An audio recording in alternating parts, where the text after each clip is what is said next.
ওম নমস্তি ভগবতে প্রণবায়।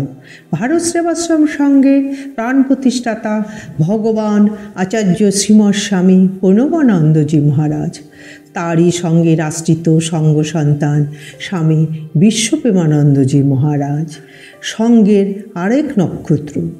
তারই লেখা প্রণব পত্রিকার স্মৃতিকথা থেকে বড় স্বামীজির মুখশ্রিত কিছু উপদেশ বাণী আপনাদের সামনে তুলে ধরছি। ভুল হলে আপনারা আমাকে মাপ করবেন।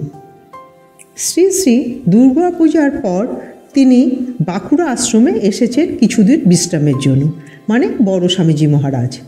তার গালে দাড়ি বড় হয়েছে। কদিন ধরে পরামানিকের চেষ্টা করা হচ্ছে, কিন্তু ঠিক সময় সুযোগ মতো কাজটা হচ্ছে না।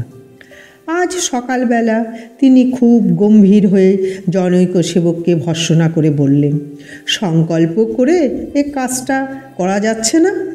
অল্পক্ষণের মধ্যেই কাজটা হয়ে যায়। মুখ ধুতে ধুতে বললেন, সাধনার সংকল্প না থাকলে কি কোনো কাজ হয়? যে কাজের পেছনে কোনো সাধনার সংকল্প থাকে না, সে কাজ যত বড়ই হোক না কেন তা কখনো সিদ্ধ হয় না। সব কিছুর জন্য চাই সাধনার প্রয়োজন। ভগবানকে কাজের মধ্যে দিয়েই পাওয়া যায়, শুধু শাস্ত্র অধ্যয়ন করে নয়। পৃথিবীর যত শাস্ত্র আছে নিংড়ে দেখ দেখি, এক ফোঁটাও জল পড়ে কি না, কিন্তু হয় নিঃস্বার্থ কর্মের দ্বারা, সেবার দ্বারা। আরেকটি ঘটনা, মহাভারতে যুধিষ্ঠিরকে জিজ্ঞাসা করছে, তুমি কি কোনো বৃদ্ধের সেবা করেছ? বুঝো তাহলে সেবার গুরুত্ব কতখানি। অনন্ত জন্মে কুসংস্কার তোমায় বাইরে টেনে নিয়ে যাবেই। বিশেষ বাসনা, কাম, ক্রোধ, লোভের দিকে সে তোমায় বারবার আকর্ষণ করিবে। এই তার নীতি। যতদিন যাবে তত বৃদ্ধি পাবে এইসব জিনিস। তখন আর কুল কিনারা পাওয়া যাবে না। কিন্তু এ হচ্ছে উপযুক্ত সময় নিজেকে গুটিয়ে নেবার, নিজেকে তৈরি করে নেবার। জীবনে চঞ্চলতা করে নষ্ট করবার মতো সময় কোথায়? মারা গেছেন এমন 10 জনের নাম লিস্ট করে তাদের সম্বন্ধে রোজ আধ ঘন্টা করে চিন্তা করতে হয়। কেমন ছিল, কি হয়েছিল, কেমনভাবে তাকে আগুনে পুড়িয়ে দেওয়া হলো, এসব গভীরভাবে নির্জনে বসে চিন্তা করলে ধীরে ধীরে চিত্ত স্থির হয়। আরেকটি ঘটনা, প্রতিদিন বিকালে শ্রীমৎ বড় স্বামীজি মহারাজ চায়ের চামচে 1.5 চামচ হরলিক্স নির্দিষ্ট পরিমাণে গরম জলে গুলে একটা থিন অ্যারারুট বিস্কুট দিয়ে খান। আজ বিকালবেলায় হরলিক্স তৈরি করবার সময় অসাবধানতাবশত একটু বেশি হয়ে যায়।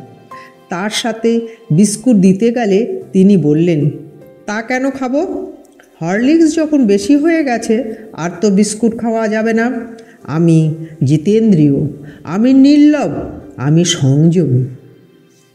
আজ রাতে মহাভারতের পাঠের বিষয় ছিল ভীম কর্তৃক দুর্যোধনের 50 ভ্রাতা বধ। পাঠের পর তিনি বললেন, ভীমের কত বড় আত্মবিশ্বাস ছিল যে সে একদিনেই একাই দুর্যোধনের 50 ভাইকে মেরে ফেলল। এরকম আত্মবিশ্বাস প্রত্যেকের থাকা দরকার। দৃঢ় সংকল্প চাই, আমি মানুষ হবই হব। আমার মধ্যে ভীমের মতন আত্মবিশ্বাস, আত্মমর্যাদা, আত্মনির্ভরতা থাকবে। ত্যাগ, সংযম, সত্য, ব্রহ্মচর্যের ভিত্তিতে আমি প্রতিষ্ঠিত হব। গুরুর প্রতি আমার অগাধ শ্রদ্ধা থাকবে, আর থাকবে এই সত্যকে উপলব্ধির জন্য অনন্ত উৎসাহ, উদ্যম, অধ্যবসায়। ভারতীয় আধ্যাত্মিকতা কি একটা খেলার জিনিস? এই সবই হচ্ছে জীবন। আর তা নয় তো কোনো রকমে সাধারণের মতো দুটি খেয়ে পড়ে জীবন কাটিয়ে কী লাভ। আরেকটি ঘটনা, বাঁকুড়ার আশ্রমের অধ্যক্ষ শ্রীমৎ অরূপানন্দজি স্বামীজির মহারাজের ডান হাতের কবজিতে একটা ঘা হয়েছে, কোনো ওষুধে সারছে না। সে কথা শুনে তিনি বললেন, এ কিছু না, ভালো হয়ে যাবে, তুমি কিছু চিন্তা করো না। স্বামীজি মহারাজের ছিল না পায়ে একজিমা ছিল, গ্যাংরিন হয়েছিল, তার ঢাকতে হয়েছে, ব্যান্ডেজ করতে হয়েছে, কত কী করেছি।